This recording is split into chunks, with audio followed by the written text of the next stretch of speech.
अभी जो लोग अभी जमीन सर्वे के लिए अपना जैसे खाता नंबर और प्लॉट नंबर जो जमीन सर्वे के लिए अभी ऑनलाइन नहीं किए होंगे, तो उसका पोर्टल अभी खुला हुआ है। उसका आप ऑनलाइन अपने घर बैठे अपने मोबाइल से भी कर सकते हैं, जिससे आपका 400 से 500 रुपये आपका बच जाएगा और अपने मोबाइल से भी कर लीजिएगा। इस वीडियो में हम आपको दिखाएं और स्टेप बाई स्टेप दिखाएं, आप कहीं घबराने की जरूरत नहीं है। आप ध्यान से देखिएगा तो आपको समझ में आ जाएगा कि जमीन सर्वे के लिए हम अपने मोबाइल से कैसे ऑनलाइन कर लेंगे। अगर आप लोग मेरे चैनल पर नए होंगे तो मेरे चैनल को सब्सक्राइब करिएगा, लाइक करिएगा, कमेंट करके जरूर बताइएगा कि आपको वीडियो कैसा लगा। तो चलिए आप वीडियो को ध्यान से देखिएगा। जमीन सर्वे के लिए आप घर बैठे कैसे अपने मोबाइल से ऑनलाइन करिएगा और कैसे आप सर्वे में अपना ज़मीन को डाल दीजिएगा ऑनलाइन करके, और कैसे ऑनलाइन रिसिप्ट मिलेगा आपको, हम इसी का बता रहे हैं। तो सबसे पहले आप चलिएगा अपने मोबाइल के गूगल पर, और गूगल पर सर्च करना है बिहार भूमि। क्या सर्च करना है यहाँ पर, इस तरह से आपको सर्च कर लेना है बिहार भूमि। बिहार भूमि सर्च करिएगा तो इसका इंटरफेस खुल जाएगा। इस तरह से इंटरफेस खुलने के बाद नीचे के स्क्रॉल करिएगा। जैसे आप नीचे के स्क्रॉल करिएगा तो यहाँ पर आपका लिखा हुआ है department of renew of and land record information. इस वाले आइकन पर क्या करिएगा, आप क्लिक कर दीजिएगा। जैसे वाले आइकन पर क्लिक करिएगा तो इसका इंटरफेस के सामने खुलकर आ जाएगा। तो देखिए इस तरह से इंटरफेस इसके सामने खुलकर आ गया। यहाँ पर लिखा गया है साफ तौर पर, देखिए यहाँ पर लिखा गया है साफ तौर पर सर्वे वेबसाइट पर जाने के लिए यहाँ से क्लिक करें। यहाँ पर साफ तौर पर लिखा गया है सर्वे वेबसाइट पर जाने के लिए यहाँ से क्लिक करें। तो हम जमीन सर्वे की वेबसाइट पर यहाँ से चले जाते हैं। जैसे हम यहाँ पर जाएंगे तो यहाँ पर आप ध्यान से समझिएगा, यहाँ पर आपको दो चीज़ दिया गया है। इस जमीन सर्वे में आप देखिएगा यहाँ पर है स्व घोषणा प्रपत्र नंबर 2 का डाउनलोड कर लीजिएगा, और वंशावली प्रपत्र नंबर 3(1) का डाउनलोड कर लीजिएगा। अगर नहीं तो फिर इसके बाद क्या करिएगा, आपको भरना कैसे है हम आपको बता देते हैं। आपको ऑनलाइन क्या करना है, तो ऑनलाइन करने के लिए आपको ये 3 वाला आइकन जो है, ये आइकन है, ये जो आइकन है, इस वाले आइकन पर आपको क्या करना है, क्लिक करना है। चलिए हम इस वाले आइकन पर क्लिक कर देते हैं।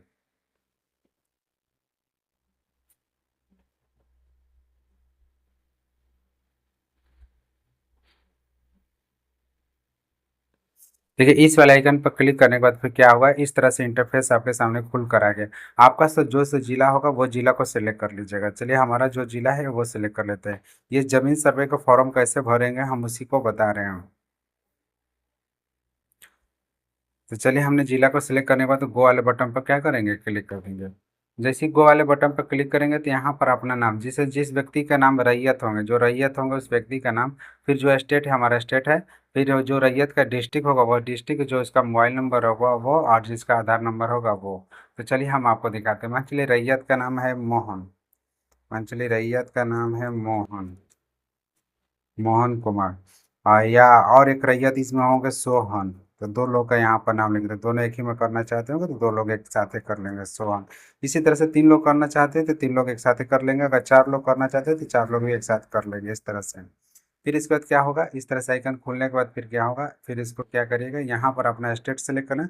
हमारा जो स्टेट है हमने सेलेक्ट कर लिया। फिर इसके बाद यहाँ पर मोबाइल नंबर को फिल कर दीजिएगा। क्या करिएगा, मोबाइल नंबर को यहाँ पर फिल कर दीजिएगा। चलिए हमने यहाँ पर मोबाइल नंबर को फिल कर दे रहे हैं। फिल करने के बाद फिर क्या करिएगा, यहाँ पर आधार नंबर को फिल कर दीजिएगा। जैसे मान चलिए जो आधार कार्ड नंबर है वो फिल कर देते हैं।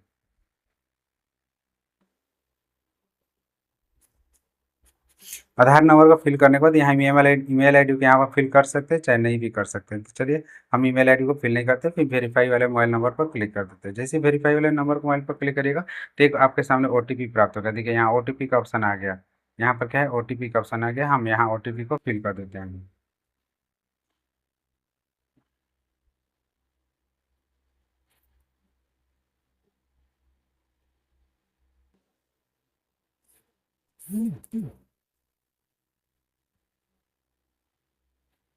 चलिए हमारा जो ओटीपी आ गया हम इसको फिल कर देते हैं। फिल करने पर वेरीफाई वाले बटन पर क्लिक कर देना है। जैसे ही वेरीफाई वाले बटन पर क्लिक करिएगा तो इस तरह से इंटरफेस आपके सामने खुल जाएगा। डिस्ट्रिक्ट का नाम, आपका जो सर्किल होगा, जो ब्लॉक होगा उस ब्लॉक का नाम डाल दीजिएगा। हमारा जो ब्लॉक हमने डाल दिया, जो आपका मुआवजा है उस मुआवजा को डाल दीजिएगा। आपका कौन से मुआवजा में ज़मीन है, तो यहाँ बहुत सारे मुआवजा आ जाएंगे। जो मुआवजा में आपका ज़मीन होगा उस मुआवजा का नाम यहाँ पर डाल दीजिएगा। तो चलिए हम उस मुआवजा का नाम सर्च कर लेते हैं। चलिए यहाँ पर हमारा जो मुआवजा में ज़मीन था हम उसको सर्च कर लिए। ये ऑटोमेटिक जो होगा ये ऑटोमेटिक आपके सामने आ जाएगा। फिर इसका शिविर कैंप यहाँ पर दे रहा है। फिर यहाँ पर आपको सर्च करना है क्या, खाता नंबर। आपका खाता नंबर कितना है, तो हम खाता नंबर मान चलिए इतना है, हम खाता नंबर को सर्च कर लिए। और मान चलिए यहाँ खाता नंबर खेसरा नंबर 415 है तो 415। और फिर जिस व्यक्ति के नाम पर अपने जमीन को हम लोग किए थे उस व्यक्ति का नाम यहाँ पर हम लिख देते हैं, लिख दे रहे हैं जो व्यक्ति का नाम था। चलिए उसका नाम हम यहाँ पर लिख दिए। लिखने के बाद आप यहाँ पर समझ लीजिए ऐड द होल्डर पर क्लिक करना है। किसके बाद लिखने के बाद किस पर क्लिक करना है, ऐड द होल्डर पर क्लिक करना है।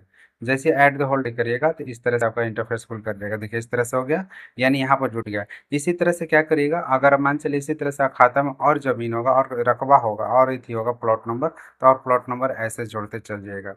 फिर इसके बाद क्या करिए, ऐड द होल्डर पर नाम कर दीजिएगा, ऐड द होल्डर पर फिर क्लिक कर दीजिएगा। इस तरह से पूरा आपका डिटेल इसी तरह से चलते जाएगा जब तक आपका खेसरा नंबर नहीं हो जाता है। तो फिर इसके बाद फिर इसी पर आप क्या सोचते होंगे, फिर इसी पर आप सोचते होंगे कि एक और खाता नंबर का जमीन होगा उसको भी यहाँ पर डालना चाहते होंगे। तो उसको देखिए समझिएगा यहीं पर बात, जो एक और खाता होगा, जैसे मान चलिए 133 खाता है, तो आप सिर्फ 133 का ही ऑनलाइन अभी करिएगा, 132 वाला नहीं करिएगा। अगर 132 का भी खाता आपके पास होगा तो फिर उसको जाकर दोबारा उस पोर्टल से खोलकर फिर उसका ऑनलाइन करिएगा। इस तरह से हो गया। फिर इस तरह से होने के बाद यहाँ पर आप समझिएगा जो प्रपत्र नंबर 2 है और प्रपत्र नंबर 3, जो प्रपत्र नंबर 2 और 3 का फॉर्म भर लीजिएगा। भरने के बाद उसके बाद अपना डॉक्यूमेंट को लगा लीजिएगा और डॉक्यूमेंट को लगाने के बाद ये इस वाले बटन पर क्या करिएगा, क्लिक कर लीजिएगा। पीडीएफ फाइल में बना लीजिएगा। पीडीएफ फाइल में क्या बनाइएगा, 3 MB से कम पीडीएफ को बनाइएगा। कितना, 3 MB से कम पीडीएफ को बना लीजिएगा तो आपका हो जाएंगे। तो चलिए हम आपको दिखाते हैं 3 MB से कम इसको पीडीएफ को बना लेते हैं। तो चलिए यहाँ पर देखिए हम आपको एकदम प्रिंट आउट तक दिखाते हैं। जैसे मान चलिए आपका ये हो गया हमारा पीडीएफ, सपोज ये पीडीएफ हो गया। इस पीडीएफ को हमने यहाँ पर सिलेक्ट कर दिया। सिलेक्ट करने के बाद क्या हो गया, यहाँ सेव वाले बटन पर क्या करेंगे, सेव वाले बटन पर क्लिक कर देंगे। जैसे ही सेव वाले बटन पर क्लिक करेंगे तो इसका प्रिंट आउट आ जाएगा। देखिए इस तरह से हो गया। यहाँ पर देखिए इस तरह से इसका स्व घोषणा पत्र हमको मिल गया, सक्सेसफुल निकला है ना। तो फिर ओके वाले बटन पर क्लिक कर देंगे। फिर इसका जो ओके वाला बटन है इस पर क्लिक कर देंगे तो देखिए हमारा प्रिंट आउट इस तरह से आपका मिल गया। यानी इस व्यक्ति के जमीन सर्वे में हमने ऑनलाइन कर दिया है। तो ऑनलाइन कर दिया। तो ऐसे हम जमीन सर्वे के लिए अपने मोबाइल से घर बैठे ऑनलाइन कर लीजिएगा और इसका पीडीएफ जो है उसको डाउनलोड कर लीजिएगा और जाकर साइबर वाले दुकान पर आप निकाल लीजिएगा। तो आपका कम से कम 150 से 200 रुपये आपका बच जाएगा। अगर आपको ये वीडियो पसंद है तो मेरे चैनल को सब्सक्राइब करिएगा, लाइक करिएगा, दोस्तों को शेयर करके जरूर बताइएगा, क्योंकि हम इस तरह के वीडियो हमेशा बनाकर लाते रहते हैं। तब तक के लिए जय हिंद, वंदे मातरम।